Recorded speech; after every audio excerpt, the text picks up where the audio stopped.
Hello guys, this is your friend and we are back with a new fanfic. If you enjoying this fanfic then press the like button and subscribe my channel. Let's start fanfic.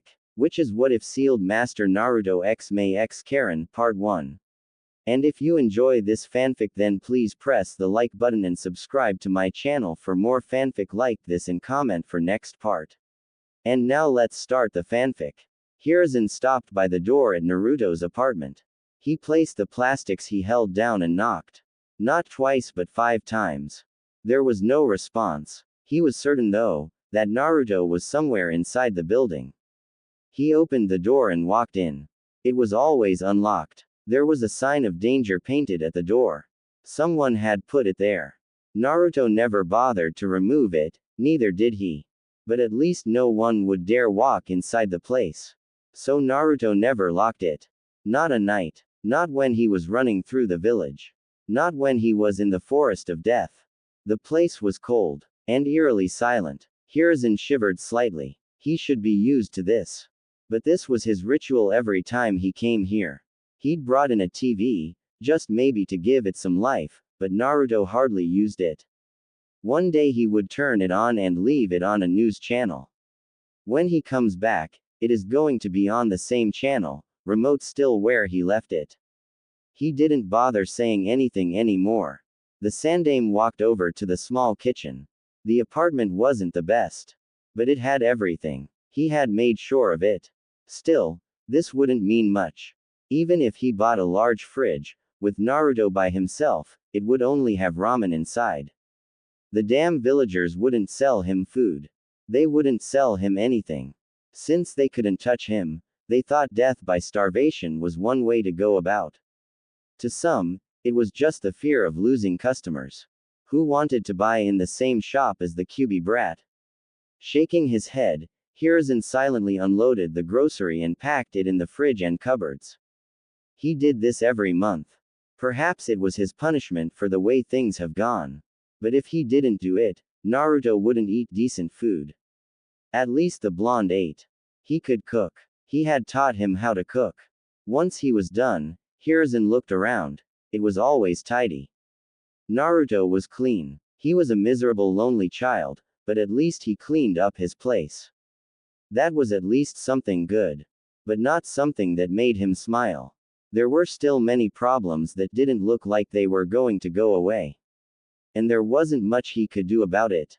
To feel so powerless to change things, Hiruzen had never been so frustrated, and he was called the professor.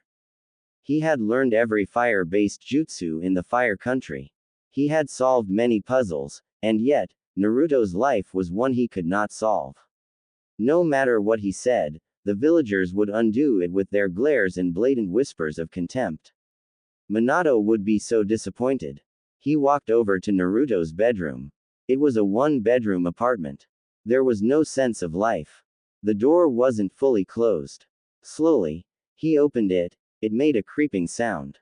He cursed. But when he walked in, there was Naruto sitting by the window. A small boy, no more than 5 years 11 months old. His knee was raised, his other leg inside with his back leaning against the window frame. His eyes were cast outside. He had been here all this time. Just silent. Just never reacting. When did it start? How did it even come to this point? Naruto had been happy. He had smiled and laughed. But these days, he rarely went outside. He spent most time sitting by the window, motionless, as if dead. It pained him. Naruto. Hiruzen forced a smile as he walked over the child. His tone was gentle. Naruto didn't react until he stopped by the window. Hiruzen touched the blonde on the shoulder. He almost startled him. Lost in thought, Naruto faced the third for a moment. There wasn't much on his face. He looked at the plastic on the third's hands. Clothes. He did need some of them. Once more, he looked outside the window. There wasn't much to look at. Just happy people, sending glares whenever they saw him. Is it that time of the month already? Naruto finally spoke. His tone was quiet, slow. Month end. The time for an allowance, new food. And to open the tin he hid his savings. The Sandame gave him more than enough. It was a pity he couldn't spend it all even if he wanted. Most shops had a sign that said we don't sell to demons. Hiruzen nodded. I brought you something. Naruto had to turn around to look at the Sandame. His tone had been filled with excitement. It was obvious from his eyes that he was holding himself from exploding with the news. Naruto grew curious. Maybe even hopeful. I've never seen you so excited unless you're reading that book you keep hidden in your robes, Gigi, Naruto said. He couldn't keep out the curiosity in his tone. Are you finally going to let me see? Hiruzen coughed. He placed the plastic he held down. And then knelt. Naruto then turned over to him and stood facing him. He had done it automatically without any urging. The third placed both his hands on Naruto's shoulders. His lips twisted upside down. He was apologetic. I'm sorry for not having done this earlier, Naruto. He stared into those confused blue orbs for a moment before pulling Naruto into a tight hug. I am sorry. Naruto stiffened sharply. He wasn't used to this. His personal space intruded. When the Sandame didn't let go, his hands slowly moved and he wrapped them around the old man. Warmth. It was a beautiful feeling. He pulled tighter to get more of it. He buried face on the Sandame's shoulder, enjoying the warmth. It was at moments like this that something he couldn't explain occurred to his heart. His eyes usually water. But the feeling was good. He didn't always get it. But it was good. He couldn't explain it, but he didn't dislike it, even though it nearly brought him to tears. You're going to suffocate me, Naruto. I'm still an old man, the Sandame said with a chuckle before pulling away. Naruto smiled. Yes, he smiled. It was an embarrassed smile. Sorry, he murmured. Hiruzen was happy to see that smile. He cherished it for a moment. There was truly hope. Not all was lost. Yes, there was hope. Listen very carefully, Naruto. You are not going to tell anyone what I am going to tell you, and you will not show anyone what I am about to give you. He paused. Do you understand me? Naruto didn't have anyone he could tell. He had no friends. He didn't have family. He was alone in this world. Maybe he could tell the old man at the ramen stand, but that was that. Yet, he was confused. Why would the old man say he couldn't tell anyone when he had no one to tell? It wasn't by design of an obsession with solitude. He had tried. He has wasted so many hours and days chasing friends. Even if he made them for a couple of minutes, their mothers would come and drag them away. Don't play with him. Don't talk to him. They would say. It hurt him. It seriously wounded him. The last friends he had made tricked him. They saw he was too eager to make friends and then tricked him. They had sent him to the forest of death. He should have known with the danger signs on the fences. He should have known when they laughed with madness when he crawled under the fence, but he had been eager. The forest had nearly killed him. The Sandame hadn't been amused. He had told him what happened. He had explained things and then swore those boys would never become shinobi. And they never did. Naruto had stopped trying. He had stopped. He had seen the ugliness of people. It terrified him. And he didn't want to experience it again. Why? Do you trust me, Naruto? Naruto quickly nodded. Yes, he said firmly. Hiruzen smiled. It will do your life harm if you tell anyone. I can't risk that, Naruto. I cannot risk anything happening to you. There was the chance that people would make connections. No, they would make connections. He wasn't worried about the Yondaime's enemies. He was worried about the villagers. They could reject the truth and try to harm Naruto for claiming otherwise. It wouldn't be pretty. He took out a picture from his robes. It wasn't framed. He handed it over to Naruto, who grasped it with both his hands. He was trembling. That, Naruto, is a picture of your mother. She was carrying you when it was taken. Like I told you, she died during the Kyuubi rampage. Mother. His mother. Her hair was red. It was that crimson color. Dangerous color. He was blonde. Naruto didn't question it. For the first time in his cold, brutal life filled with loneliness and contempt, Naruto had a mother. He had a mother. He wasn't the spawn of a demon. He wasn't the Kyuubi. He was born of this woman. This beautiful woman. The picture. He held it against his raging heart and walked over to his bed. He sat down. He had a mother. Those words repeated 1,000 times inside his head. Until tears rolled over his eyes. He made sure he didn't water the picture. Naruto felt happy. He felt relieved. He felt as if something had closed in his heart. Hiruzen took out a shirt from the clothes he brought. He looked at the Uzumaki symbol for a moment before nodding his head. If it was going to bring Naruto happiness, then he would do it. He sat beside the blonde, but didn't say anything. Not until a couple of minutes passed. He didn't want to ruin the moment. Hell, and Anbu even came before him to tell him there was an urgent meeting with his advisors, but he brushed it off. It could wait. He had much more important matters to deal with. Her name was Kushina. Kushina Uzumaki. The same name as his. Uzumaki. Naruto stared at his mother. But he listened to the Sandaime Hokage attentively. He didn't want to miss anything. Most of your clothes have this symbol. You can see it even in Konoha's Jonin vests at the back. This is the symbol of the Uzumaki clan. Your clan, Naruto. Your mother's clan. Before you get hopeful, there are no more Uzumakis out there. At least as far as I know. Your ancestral home, the home where your mother came from, was destroyed during the Second Shinobi World War. He went on to tell Naruto the fame of the Uzumaki clan, its history with the Senju clan. He told the blonde most things. It wasn't a happy thing since the clan was destroyed and Uzu was nothing more than just ruins. But he believed it would give Naruto a sense of belonging. No matter what people say to him, he would know he came from somewhere and his mother once belonged to a prestigious clan. Gigi, will you take me to Uzu? I want to see it. I want to see it.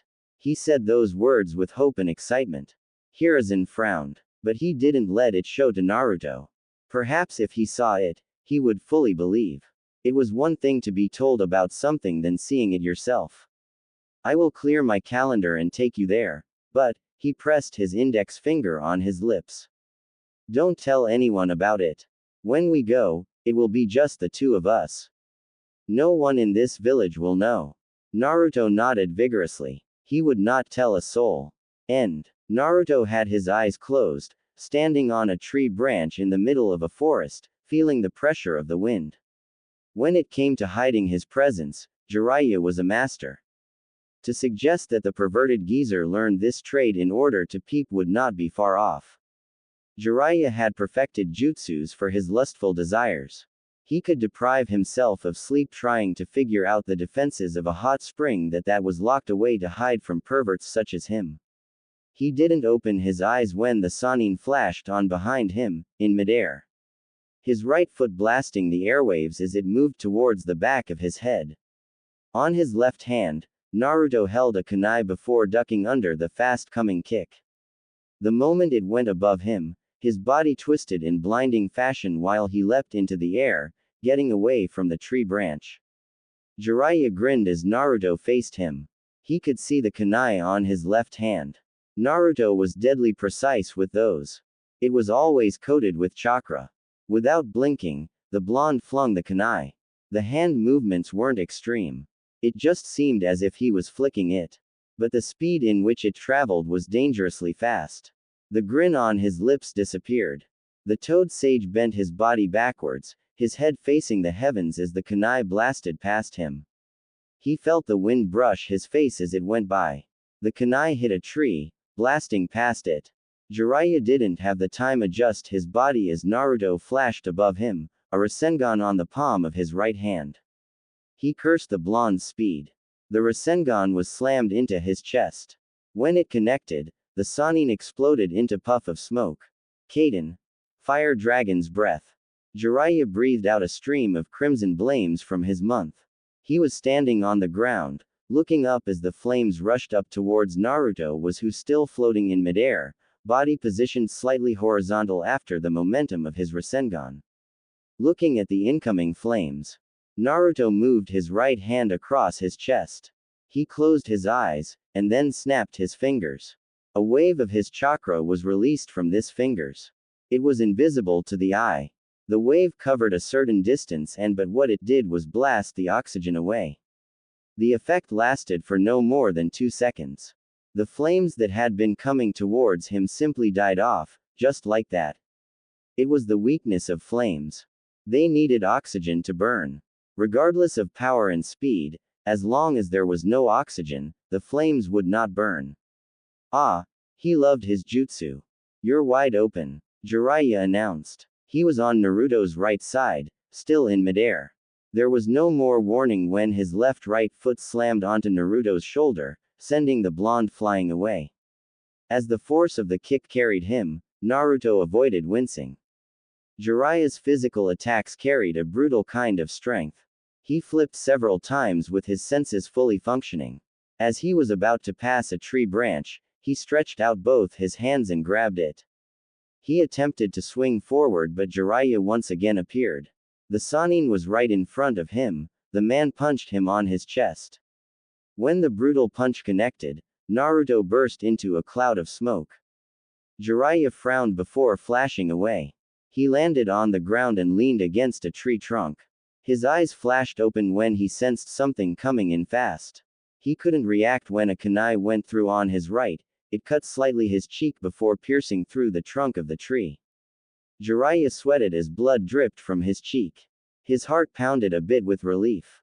That could have opened his skull had it been intended to do so. You're getting destructed. Naruto was in front of the Sannin. His right foot weaving through the air before slamming on his chest. The attack planted the Sannin against the tree. With his foot still connected with Jiraiya's chest, Naruto formed a small Rasengan in the blink of an eye. As he retreated his foot, he was driving the jutsu towards Jiraiya's chest. The Sannin dropped to the ground and Naruto's jutsu collided with the trunk of the tree, breaking it. As the tree began to fall, Jiraiya did a leg sweep, making Naruto off balance and start to fall backwards. The Sannin flashed above the blonde. Naruto quickly crossed both his hands above him as the back of Jiraiya's right foot came crashing towards his face. His defense held firmly and Naruto quickly grabbed Jiraiya's foot. He balanced himself quickly before spinning around in quick motions. He flung Jiraiya towards a tree. Futon. Wind bullet. He spat out a bullet of wind from his mouth. The bullet hit Jiraiya on his chest and propelled him further backwards. His back crashed into a tree with a sickening thud. Naruto was right before him, not easing up on his attack. He held a sword, coated with wind chakra. He swung it horizontally and seemingly cut through both Jiraiya and the tree, but the Sannin turned into a log. Jiraiya was behind Naruto, crashing down. His hands were held together, creating a giant fist. The slammed the hammer down with all his strength, hitting Naruto on his right shoulder. The force caused Naruto to fall to his knees, dropping his sword as his hand trembled and throbbed painfully. The Sannin wasn't done. The moment he touched down, he lifted his right foot, kicking Naruto on the back of his head. It was brutal. It forced Naruto to hit the trunk of the tree he'd just cut with his forehead. A sense of dizziness gripped his mind for a moment as his vision blurred. Birds chirped for a second. Jiraiya grabbed him and then lifted him up into the air. The Sannin was holding him up by his throat. Just one hand. Shall we call an end to it? Too soon. Naruto muttered. He moved quickly. Both his hands grabbed Jiraiya's arm. He put so much pressure on his fingers that he stopped the flow of blood and Jiraiya's grip loosened. His legs moved up and he wrapped them around Jiraiya's arm. The Sannin cursed loudly before slamming Naruto on the ground. There was a loud boom as Naruto crashed with his back. But he didn't let go. He even started twisting the arm.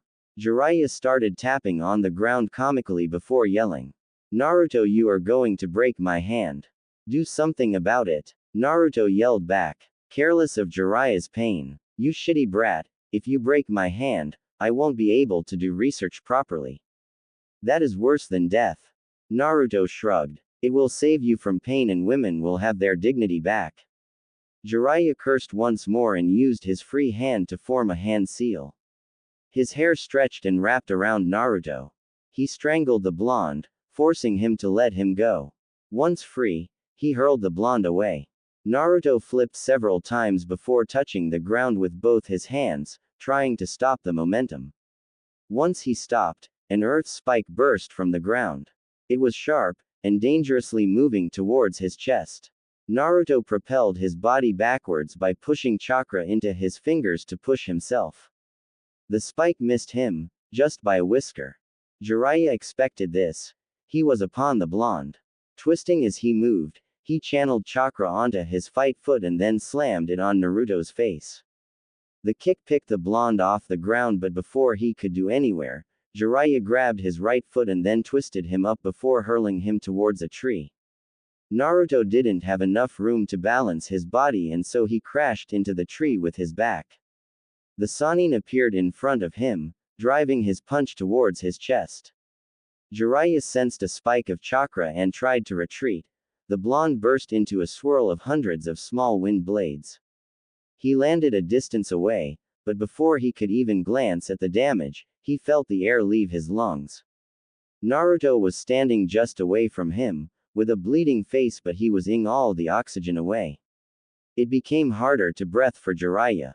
He fell on his knees, clutched his chest, his mouth hung open. He was going to pass out. There was no relief when it stopped. Naruto kicked him on his forehead with a wind-enhanced kick. He guessed it was payback for his earlier kick. Jiraiya felt his head tremble violently. His vision blurred as dizziness took over. He didn't even feel it when he hit a tree with his back. His senses came back when something slammed into his gut, causing him to spit out saliva while falling on his knees, hands on his gut. The attacks were enhanced with wind. It wasn't like Tsunade, but they did the damage. Naruto fell down on his butt, his breathing labored. He wiped out the blood on his face and then fell on his back. He needed to rest. Once the pain was over, Jiraiya leaned against a tree trunk and looked at his hand. It was bleeding with several cuts. He applied his medical ninjutsu to stop the bleeding. The cuts were not deep, so they closed. After a couple of moments of silence, he looked at Naruto. His right hand still ached from that lock. The blonde was improving. He was getting better and better by each month.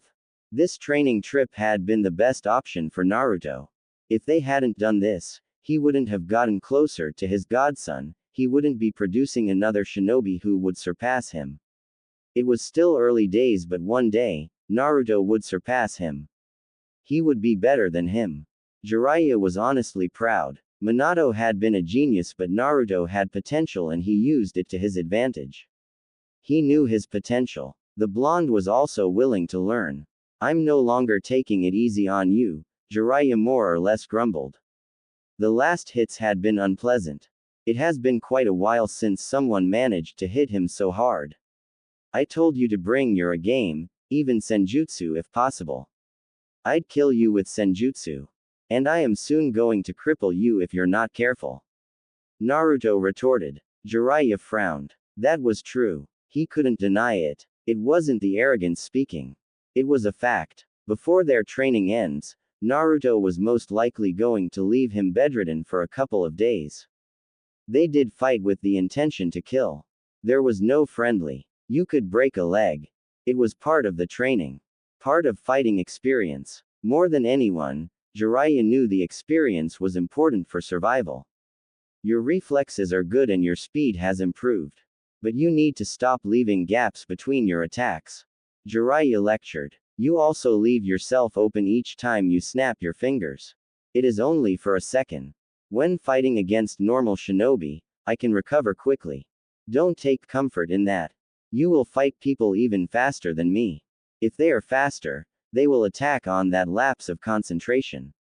If you cannot work around the problem, it is best you leave that jutsu for emergencies. I think that would be best, Naruto said before going silent for a moment. It requires maximum concentration and I must stop breathing monetarily. For you it might be seconds, but for me, it is like minutes. Well, we can't take away the fact that the jutsu is a work of genius. It basically makes the fire element useless against you, Jiraiya smiled. When are you going to broaden your arsenal? You can't be satisfied with just wind. That aside, wind is weak against some elements. You must always be ready to adapt to any change, and using different elements helps in this regard. I can work something out with fire. Given my extensive knowledge of the element, using fire-based jutsus for me should require minimal effort, Naruto said, getting up. I will send a letter to Tsunade for her to send us some scrolls with fire-based jutsus, he said while getting. Come on, let us go back to the town. He looked at himself and frowned. This is going to drive away customers. Don't flatter yourself. You're not pleasant to look at even when you are clean. Jiraiya glared at Naruto. Neither are you. He spat. Naruto shrugged. I have never been pleasant to look at. I have accepted that, he said indifferently. But you seem to be struggling with denial. You should sit in a dark corner and repeat after yourself. I'm not pleasant to look at. I'm not pleasant to look at. I know it will finally click in. Jiraiya didn't ease on his glare. The cold dark humor. Sometimes Jiraiya questioned Naruto's sanity. But he knew there was no harm. He was used to it. They would be laughing any moment. It has always been like this. At least he was with his godson. Who else did he have? The Sandaime was gone, and that had truly shattered the blonde. The old man was everything to Naruto. And when he died, without saying a word to him, Naruto has suffered. And then there was Sasuke. The cursed Uchiha. Thinking of him made Jiraiya angry. Well, not since they left Konoha has Naruto brought up the subject. Not once, not ever. Hell, the blonde didn't even talk about Konoha. And Jiraiya didn't push. He was getting close. There was no need to venture into territories Naruto didn't want to touch. But he understood that they couldn't ignore it forever. They would have to talk about it because sooner or later, they would have to return to Konoha. You could at least try to be nice, you know. My heart isn't that strong anymore, he said with mock misery, feigning to be 100 years old. Old people are locked up in their homes, Naruto said. He sighed and stared into the heavens. What do you think is up in the sky where we cannot see, sensei? Jiraiya cast his eyes into the clear sky. He stared for a moment before shaking his head. I don't think there is anything there. I don't think there is life there. Interesting, isn't it? Naruto said. What? You say there is no life there, but up in there is where this world receives its life. If the heavens do not make clouds for rain, the trees, the animals, the grass, these things will die. The rivers will eventually run dry and people will be next. There is no life there, and yet, it is where we receive our lives. Once again, Jiraiya looked into the sky. He couldn't argue with the blonde on that note. One thing he has noted about the blonde was that he was deeply knowledgeable about many things. And he knew how to apply his knowledge. Perhaps it was the wisdom he gained from spending much time with the Sandaime Hokage. When you spend time people, something about them also rubs off you. That is nature, Jiraiya said. Naruto nodded. Yes, nature.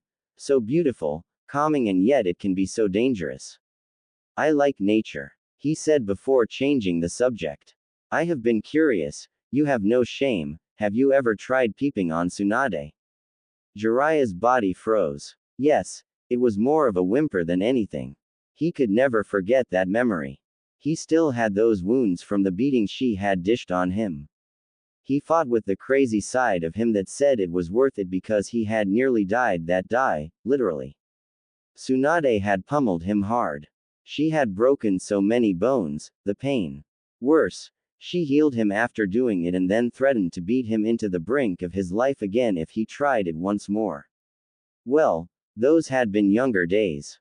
He could escape now, but he wouldn't dare try it again. He had learned his lesson. Judging by that response, you must have received quite the beating. You don't know half of it, Jiraiya said with his eyes closed. He swallowed hard to banish the memory. She nearly killed me. Since then, I say anything to her but never again. Never again. But you did see, right? Naruto glanced at the Sannin.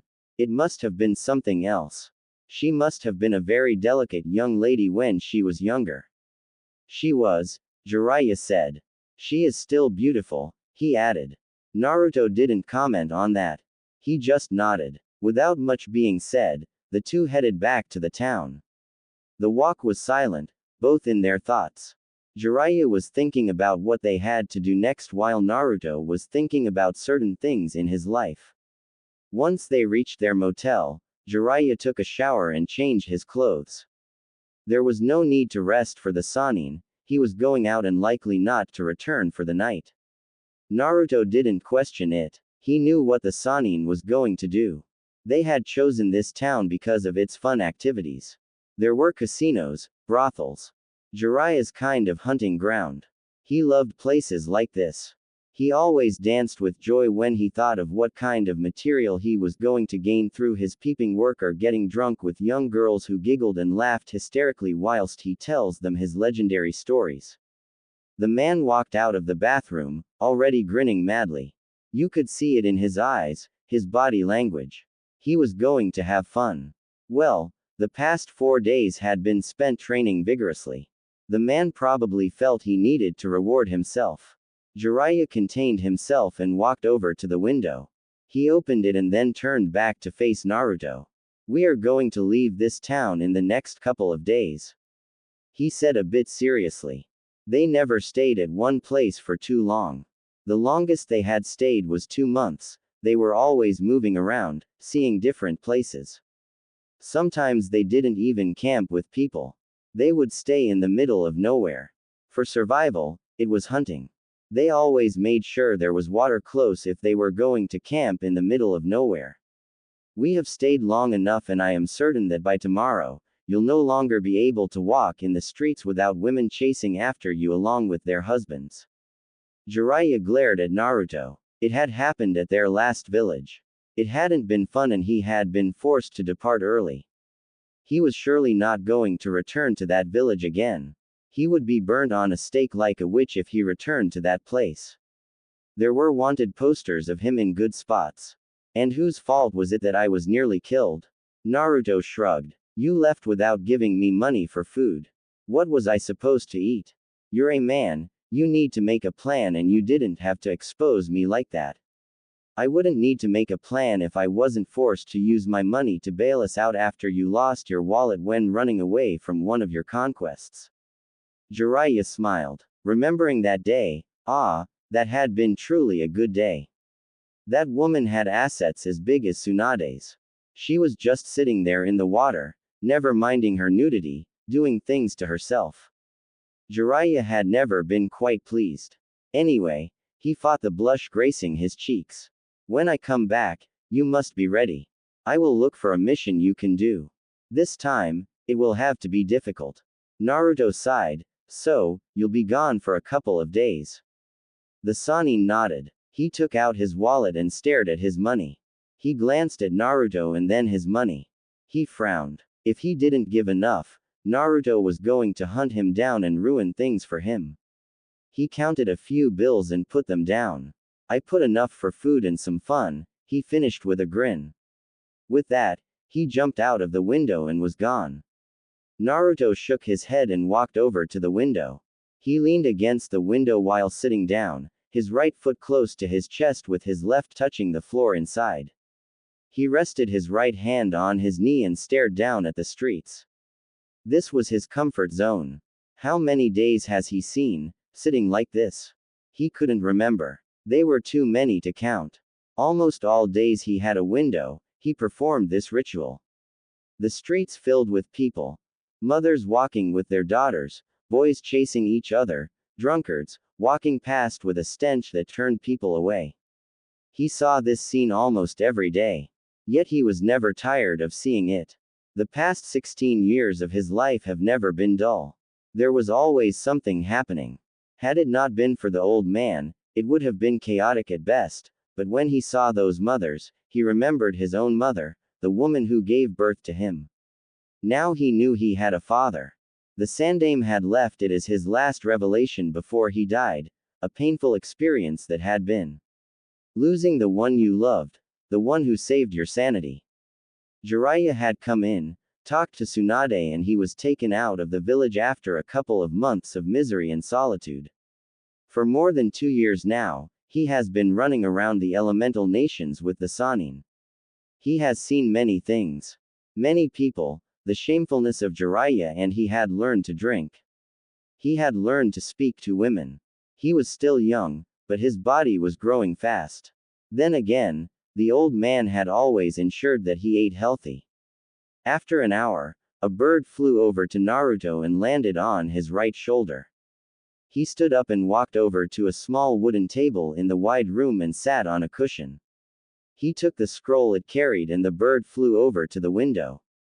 It stood there, as if standing watch. It always did that each time it came. Naruto opened the small scroll and channeled chakra through it. Another scroll appeared in a puff of smoke. It was another storage scroll. He channeled chakra on the seal and then 5 mountains of papers appeared in a puff of smoke. He blinked. Work. It always came for him wherever he was. For 5 hours straight, without a break or anything, Naruto worked through the papers. Once done, he sealed them in the scroll and snapped his fingers. The small bird flew over to the table. He wrapped the small paper on the container on its leg. Do you need something to eat? It nodded its head as if it could understand his words. Naruto smiled and stood up. He returned with a small cup of water and fresh bread. The bird ate and then drank. If you drank, I'd give you some sake as thank you. The bird seemed to shake its head as if to say, alcohol. No thank you. Naruto laughed. Safe journey, he said. The bird made a sound before flying away. The sun was already setting, it would be night soon. He couldn't sit here forever, he would lose his mind. Naruto went over to clean himself and then changed his clothes. Once done, he took a nap. By the time he woke up, it was dark outside. He pocketed the bills Jiraiya left him and put his hands on his pockets before walking out. He was already familiar with the town. He knew where to go, but it usually depended on where the wind was blowing. His mind wasn't focused on the road ahead, so he only blinked when he stopped at a bar. He could hear the music blasting from inside, voices of male and females. Miserable people having fun and happy people expressing their joy. To be human, to be alive. People came here. There was a guard at the entrance. It was to guard against children walking inside. The young ones had a rebellious streak about them. They liked the joys of the adults. The forbidden ecstasy always seemed to be too attracting to humans. Naruto just still 16, still underage, but he was a shinobi. Those rules didn't apply. When the large man saw his headband, he merely grunted and opened way for him. The insides were dimly lit. The noise was too much. But those who complained about it shouldn't be here in the first place. They should be at home sleeping or reading night stories to their kids. If you couldn't handle the pressure, just stay away from it, or so a certain lady had told him. Naruto went towards the bar. He didn't sit, he looked around and saw a free table by a corner. It was dark and you couldn't see clearly. It was his perfect place. He ordered 4 bottles. Once they came, he took 2 cups and walked over to his little corner. Solitude. The alcohol. Ah, the perfect combination to drown in bitterness. Konoha. It has been 2.5 years since Naruto left the village and still, there was no mention from Jiraiya on when they would return. Her friend hadn't even been returning. He sent letters every now and then, but he never showed up. Even now, she was looking at his letter. She was going to write for him to show up before her. Tsunade missed them. She really did miss the two. They had brought her back to this village and now they were running around in the elemental nation without her, her old life. She hoped that Jiraiya wasn't teaching Naruto how to gamble. She had permitted them to go away because Naruto hadn't been the most happiest of people. He was miserable. The Sandame's death had affected him deeply, and from what she had learned was that the old man had been the only person he talked to before he made a couple of friends at the academy. It hadn't been easy, and that only happened in his last year. Jiraiya said he was fine. But she was a bit concerned. He was family in a way. He was the son of Kushina, someone who had been from her grandmother's clan and someone who was close to the old woman. She wasn't the one who was by Mito when she died, it had been Kushina, Naruto's mother.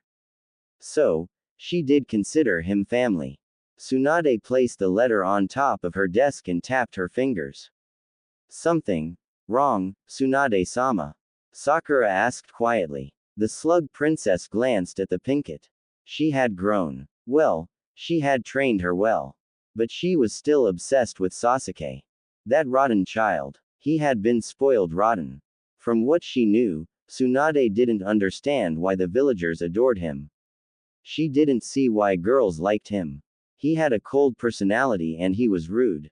Did the girls really like him like that? If someone said they had been brainwashed, Tsunade wouldn't disagree. Sakura had been willing to throw a fit if someone said bad things about her beloved. The damned Uchiha. No, Tsunade said with a shake of her head. I'm just worried about Naruto. It has been 2.5 years now and from Jiraiya's letters, they are still training. He is even requesting scrolls to continue with Naruto's training, she explained with a frown. Naruto. Her teammate. The boy she'd been cruel to in their days. At some point, even Sasuke had yelled at her and told her that she didn't understand anything. She didn't know anything. Sakura had been hurt but she hadn't understood why Sasuke gave her that reaction. Now she did. She had been cruel to him. She never acted like a teammate. There were good memories but her attitude towards Naruto bothered her these days when she looked back at it. Perhaps it was because now she understood things about him. She knew his story. She knew why he got along with Sasuke. They were both lonely people. They both didn't have anyone. And she had mocked Naruto for not having parents. Sasuke didn't have them either, but she had considered that his had died. Naruto had never known his. He was an orphan but she never considered Sasuke as an orphan, but he was in the same boat as Naruto. How is he? Sakura asked carefully. Jiraiya never explains in detail but he is fine, Tsunade said a bit bitterly. Sakura was surprised at the realization. So he has never sent you a letter? Tsunade nodded. No, not even one, not since he left. I have only been hearing from Jiraiya. If this continues, I will order them to come back, she said firmly. She didn't say anything as Shizune walked into the office, holding more stacks of papers. She frowned. Why do you have to bring that load now? I just finished another one. It is going to pile up if I leave it, Shizune said calmly. There is also this, she said handing a report to Tsunade. The Godime looked at the report for a moment before frowning. Troubling news. She didn't need it now. She closed it and put it on the drawer on her desk. She handled the letter from Jiraiya to Shizune. Please make sure you get everything in the list, I need to send them to Jiraiya. Shizune looked at the list. She left quietly without saying another word to Tsunade. Once Shizune was gone, Sakura took the opportunity to ask. Anything on Sasuke? She asked hopefully. Her eyes widened, she didn't want to miss anything on Tsunade's face. Tsunade shook her head. Still nothing. Well, he is with Orochimaru, he is rather difficult to track down, she frowned. But we must find him.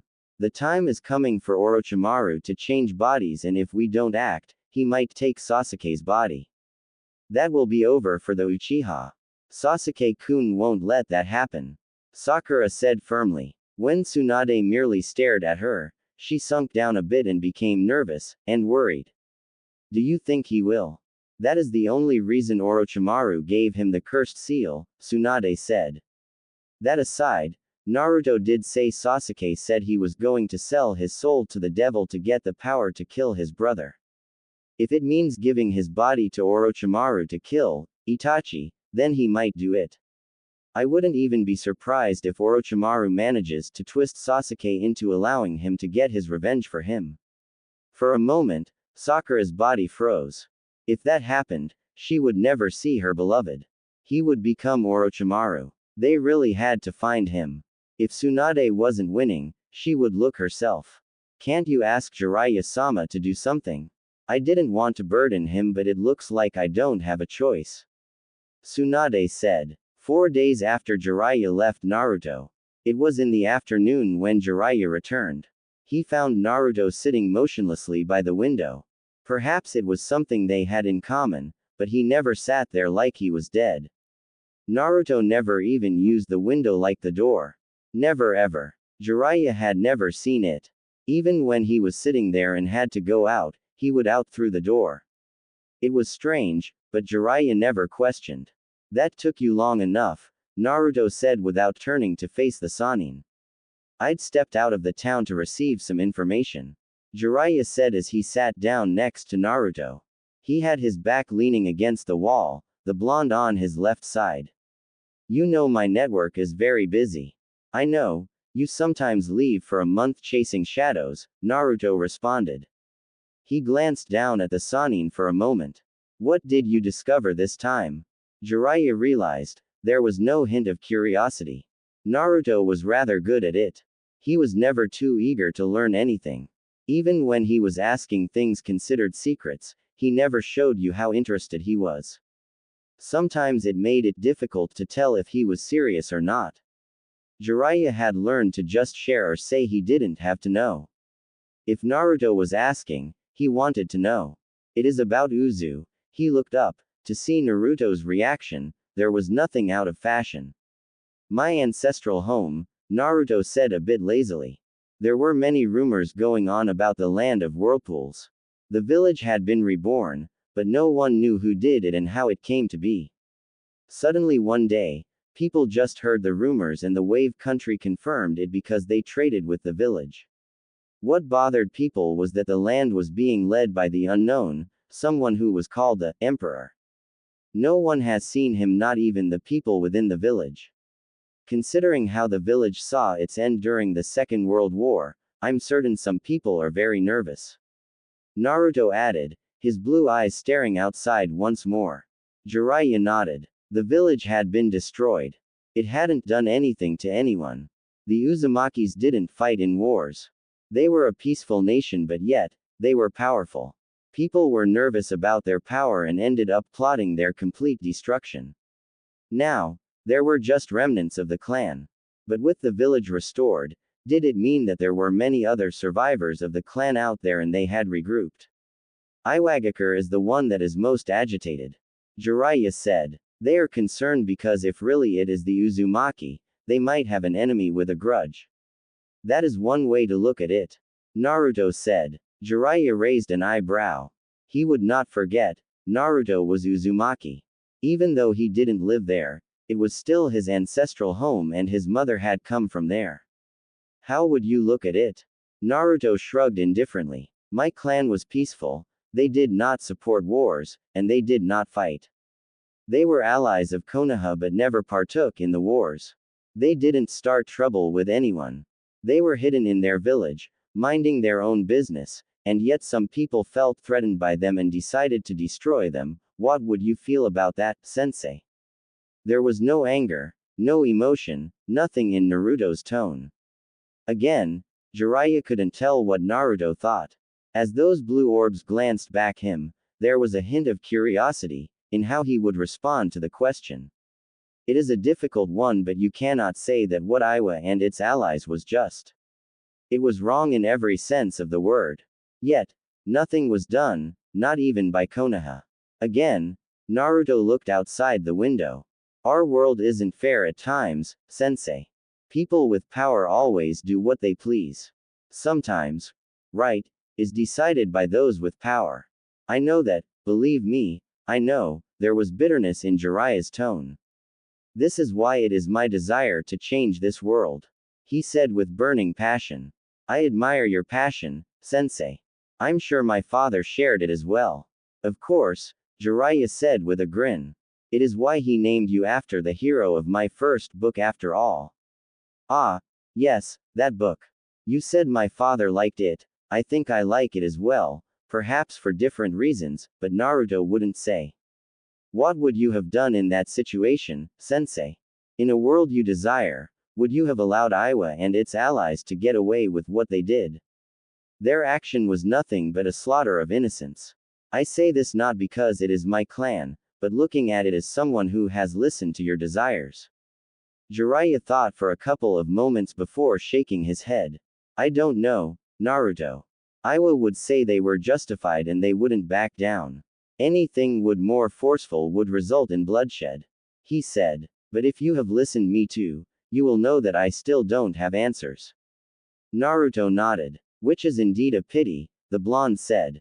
What of Kiri? They are the ones should be most worried. Kiri is a bit far and we don't generally go there. It was locked up in a civil war. But I heard that the war was over and that a new cage has been named. I'll go there sometime. Jiraiya said. Naruto didn't say anything else on the subject, he just nodded and asked. What is new in the information you received?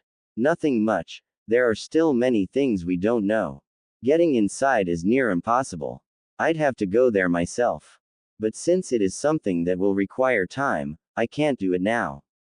I would have to be away from you for a long time, and there are dangerous spies get killed there, Jiraiya explained lightly. I want to focus on our training now. But I am checking Iwa's movements. What are they doing? Nothing as things stand, but they are watching. I wouldn't bet against them preparing naval forces to prepare for an invasion if they feel they might be attacked. Kill them first before they kill you, Naruto said. It was the cold truth. Jiraiya could only grunt in response. What would you do if it came to that? Naruto took his time before responding. I don't know, he said. You said we'd do a mission when we leave. The Sannin nodded. Are you ready? He asked. But let me correct you, I never said, we. Naruto looked at the Sannin curiously. Why don't I like the sound of that? Jiraiya smiled. There is nothing to worry about. Otogakure. Kukukukukukuku. Orochimaru laughed with throbbing joy, seeing Sasuke fight. He was sitting on his throne. The Uchiha was excelling and moving faster than he had anticipated. He had been right after all and the Uchiha was a good candidate. But then again, he was never wrong, was he? He was usually right because he made calculated moves. Kimimaro had turned out a failure because of his illness, but Sasuke was perfect. The Sharingan would finally be within his grasp and he would make sure that the body would last him. It was a pity he could not sit Sasuke on a chair, strap him up and then begin to bisect him to an up close to what actually happened inside the Uchiha's body. Well, he just had to be patient. He would do it once he gained the body. He didn't have a problem with cutting himself up. Orochimaru went through a fit of coughs coupled up with blood. He frowned. This body had reached its limits. He really needed another host. He couldn't move freely now. And very soon, he would be bedridden, unable to do anything. Kabuto walked up to him, medicine. Dutifully, the nin gave him his medicine before glancing at Sasuke who was fighting in the hall. He is improving splendidly, he said. Should we inform him of Naruto-kun's improvements as well? Orochimaru shook his head. Let us leave that for now. It might come in handy as a form of motivation, he said. Did you bring what I asked for? Kabuto nodded. I've also found something interesting that you might like to know, he said lifting up his glasses. Orochimaru eyed Kabuto. Was he being teased? If the man knew he was going to like it, why didn't he just say it? Kabuto was loyal, but sometimes Orochimaru questioned it. He smiled. What is it? It appears that Gurren has once more surfaced in Uzushiogakure. Orochimaru blinked. Oh, that was indeed an interesting piece of information. His former number 2 had vanished from him along with that boy. He hadn't bothered chasing after them because they were no longer useful. Gurren had done what he needed her to do. Perhaps the only thing she could prove was that of danger to him was about what she knew. Well, she has been gone for about a year now, and nothing has happened, so he thought he was safe. That aside, he hadn't thought she had gone to join another village. Well, that could be troublesome since we don't know anything about the village, Orochimaru finally said after weighing up his thoughts. Have you sent someone? Yes, but they didn't come back. Well, it is interesting, Orochimaru. I could go myself, but at this point, I need to be by your side. A bitter reminder that he did need Kabuto at this moment. His movements were limited and very soon, he wasn't going to be able to do any by himself. The medicine wasn't for anything but pain. He couldn't stop the rot. So long as his soul remained here, the body would continue to break apart and he would experience the pain. Why didn't Kabuto just leave him? He shook his head. He needn't think about such things. There is something I have prepared, but I'd rather not use it unless there is no other choice. I am not going to be like this forever anyway, but if Gurren was here, I'd take her body and continue to nurture Sasuke-kun until he is ripe for the taking, the Sannin said. Call him. Kabuto nodded and called Sasuke. The stoic-looking Uchiha walked up to the two, his fully matured Sharingan glaring at the pathetic-looking Sannin with so much coldness that it filled Orochimaru with joy. What? I have a mission for you. I'm finally leaving this cage, Sasuke said as he accepted a scroll from Kabuto. Everything is in there, Orochimaru said. It is merely a test of your strength. I want to see if you can succeed smoothly before changing tactics for your training. River Country. Naruto sitting under a tree in a meditative position with his eyes firmly fixed on Jiraiya. The Sannin was sitting there with him. Plans were drawn on the ground. Naruto had already surveyed everything while Jiraiya watched. The Sannin hadn't commented and said he would not comment. Even if Naruto was making a mistake in something, he would not say anything, not until the mission was over. The Sannin had said he had to make sure no innocent person died, and if it happened, he would have to live with it because that was what happened. The village close to them was being occupied by criminals, scums who were here for the loot. The village of Takumi has sent for help and they had to remove the scums. Naruto had to do everything by himself. There were 30 enemies, but they were mostly just bandits. 10 were shinobi but nothing strong that would cause him trouble. The danger here was that he had to make sure that they didn't kill the village people. If he made the wrong move, they would kill them and the mission would be a failure.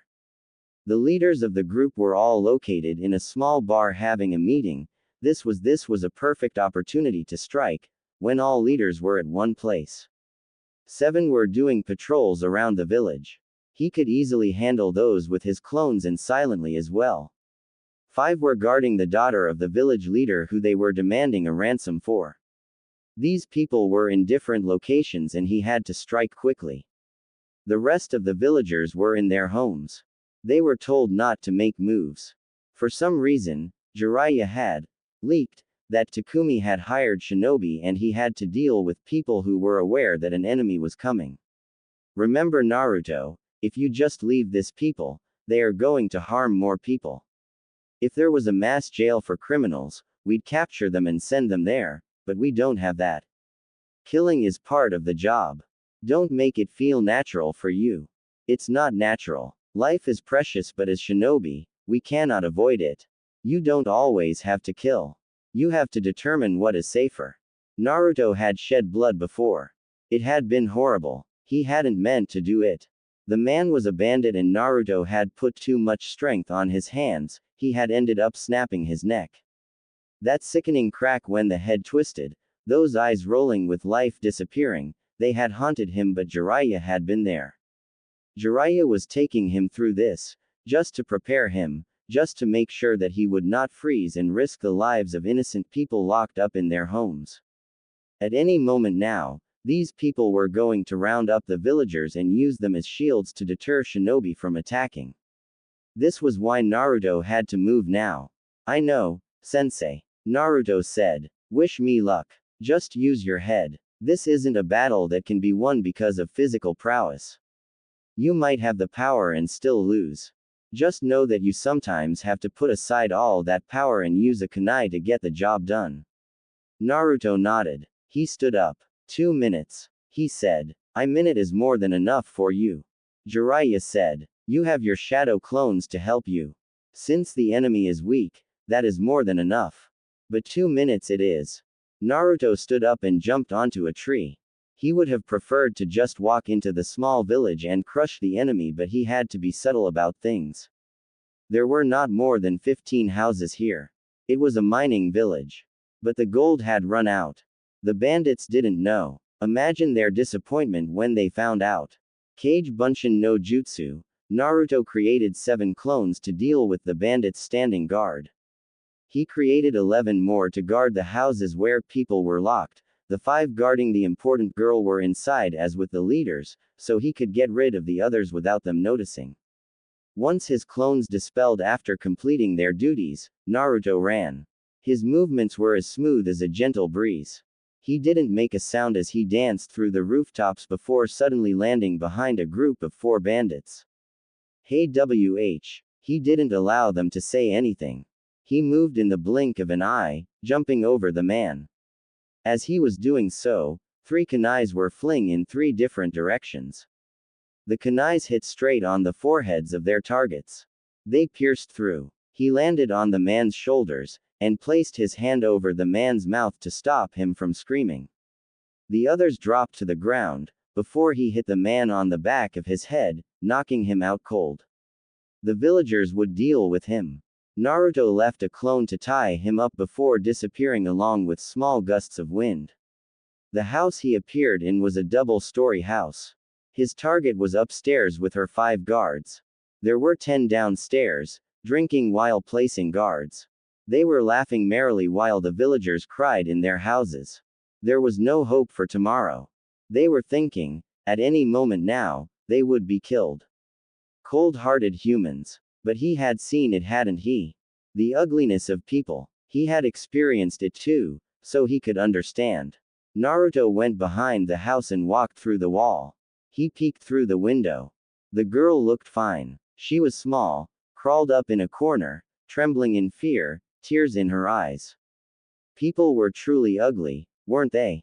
A little girl, an innocent child, and you did that to her. He had been innocent too. A child, younger than she was, and ugly people had tormented him.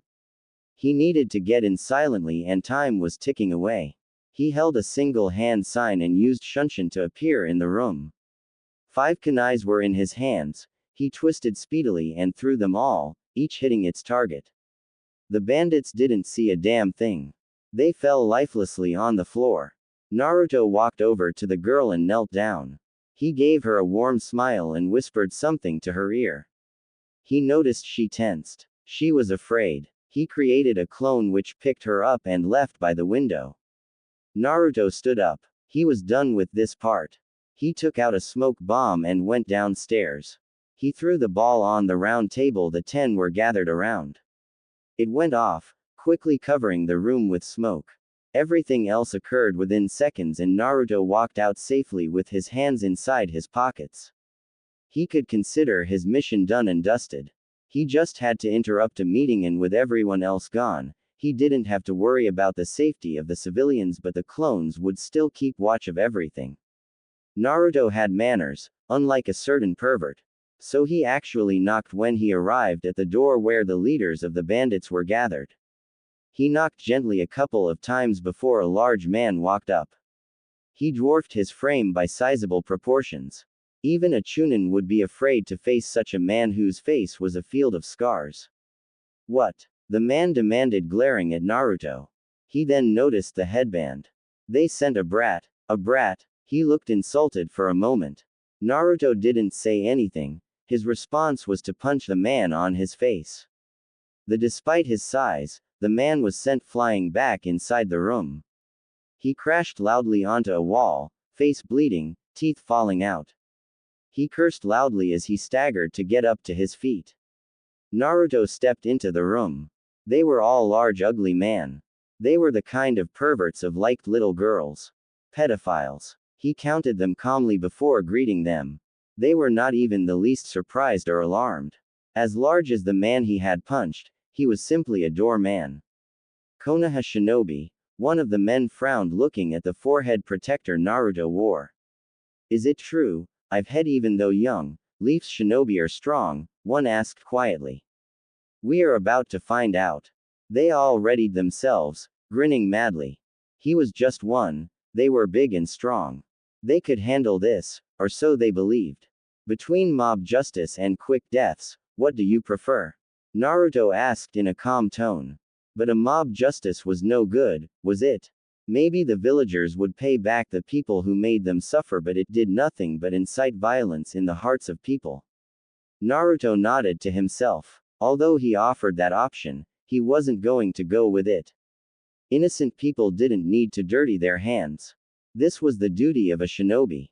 We picked neither option. The first one lunged towards him, attempting to plant the base of his foot on his face.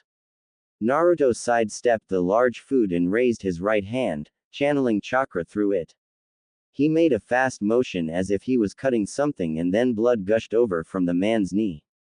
His leg was cut off from his knee.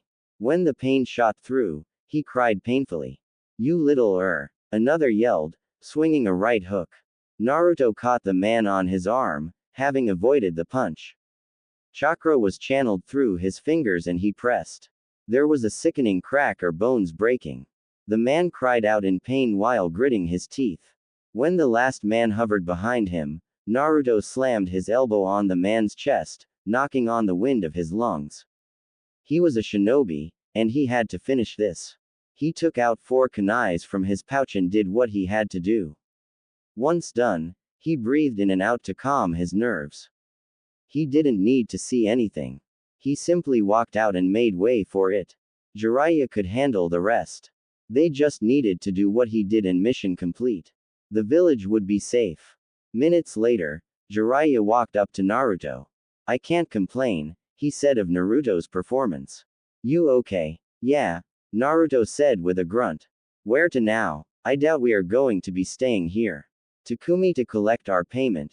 You know someone has to pay for our living expenses," Jiraiya said.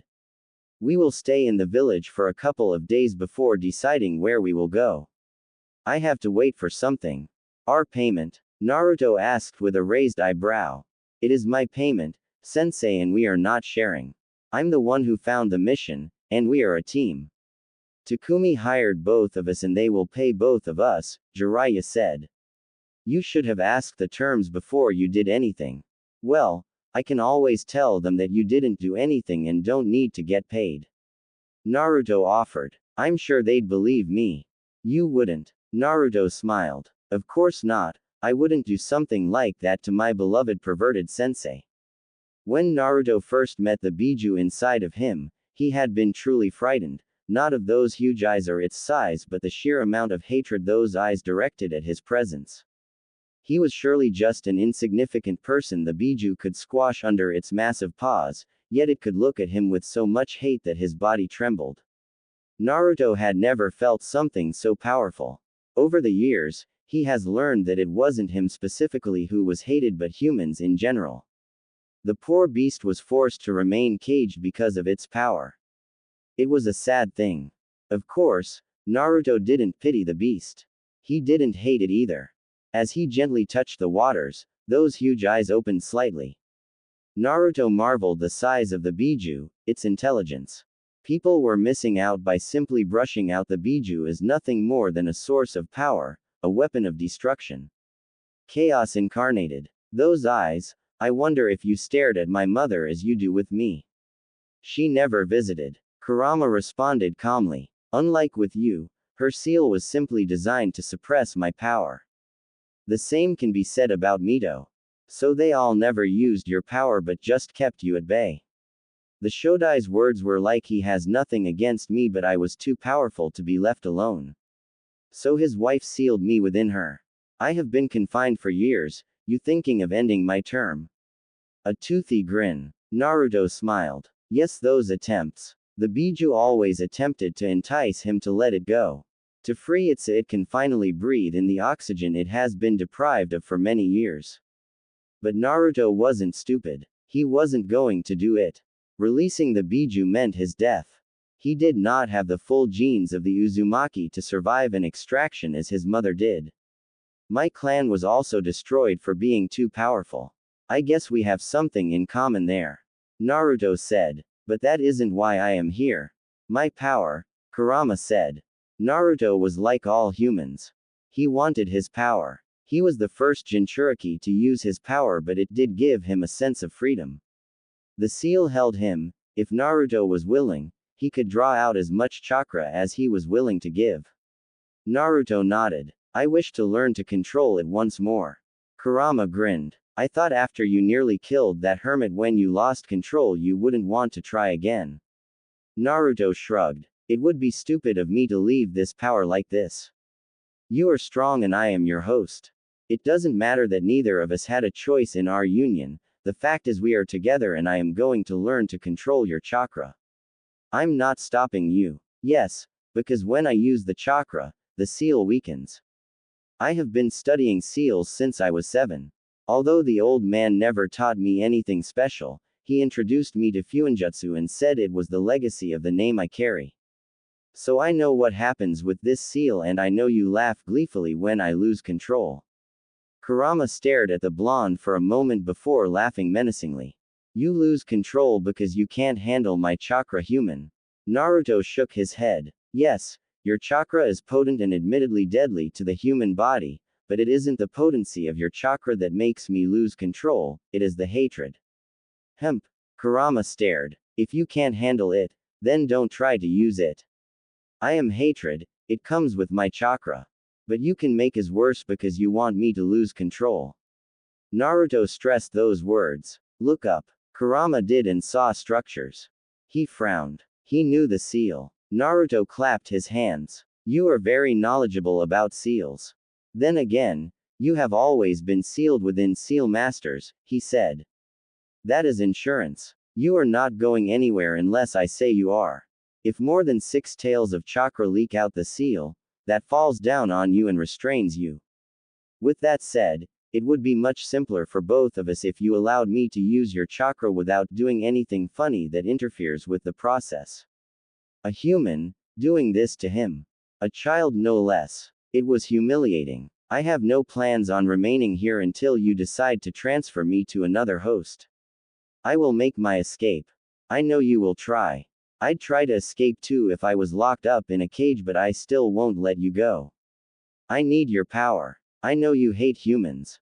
If you force your way out of the seal, you're likely to kill me first and then incinerate my body just to make sure I stay dead. But let us make a deal that gives you a bit of freedom. Of course, you'll still be locked, but the seal is special and we can work out something. Naruto's eyes snapped open. They sharpened when saw Jiraiya's foot heading straight towards his face. It was too close for comfort and he didn't want to get any unnecessary hits. He quickly fell backwards, lifting up his face while he raised both his hands. As Jiraiya's foot passed above him, he caught him just above his ankle. The Sannin raised both his hands up, surrendering. Naruto let go of the Sannin. Why are you attacking me? You were open, Jiraiya said with a shrug. Naruto stared. Is that how we are going to play it, sensei? If one is open we attack them. It's not a game but it's a one-way street exercise. I am the master and you are the student here, Jiraiya said firmly. He was certainly uncomfortable with the idea of Naruto being given the license to attack him if he was open. That's not fair, Naruto said. Here is my rule. To determine that you are still worthy to train me, I will attack you if you are open. I see no value if being helped on by someone weaker than me. Jiraiya stared. You still got a long way to go, brat, the Sannin said. He sighed and sat down next to the blonde. They were still in the river country. It has been a week and he already had plans. He would have liked to start with other things but there was something he had to do and it was important. Not to mention he still needed to see Tsunade. The woman had been forceful in her letter. He had to go before attending other agent matters that needed him and he couldn't do them with Naruto. But even if he was to leave Naruto, it wasn't going to be much of a problem for the training the blonde had to go through. Naruto did his own training when it came to ninjutsu. Even as his sensei, he only informed Naruto of the basics and the blonde did everything on his own. When they do get to fire, he would only teach Naruto the basics in a jutsu he knew. The blonde would learn everything by himself. He trained Naruto with taijutsu, kenjutsu and some genjutsu. Naruto was not that good with the latter, so they'd shelved it and focused on simply being able to negate them. Troubled, Jiraiya glanced at Naruto for a moment before shaking his head. No, he said. I was just sorting out my thoughts. What were you doing anyway? Ah, when you interrupted me, Naruto started. I was having a delightful conversation with the Kyuubi regarding the use of its chakra. You'd loosened the seal before to allow me to draw out as much chakra as possible, but there were massive negative consequences to this. Jiraiya frowned. He still hadn't even told Tsunade about the incident. She would freak out, possibly question why Naruto even needed to learn to use the Kyuubi's power. But he believed it was necessary. Why have so much power inside of you and not learn to use it? Besides, with the way Minato designed the seal, it was designed for Naruto to control the power. The key was for this purpose. The cage could still be unlocked while keeping the Kyuubi sealed. However, if Naruto was consumed by the power, the Kyuubi got free. Don't remind me about those consequences. The toads won't give me the key again after that incident, the Sannin grumbled. They'd questioned his decision. Well, he had been close to dying and releasing the Kyuubi at that time. If he had died, the Kyuubi would have escaped. Jiraiya laughed bitterly at the thought.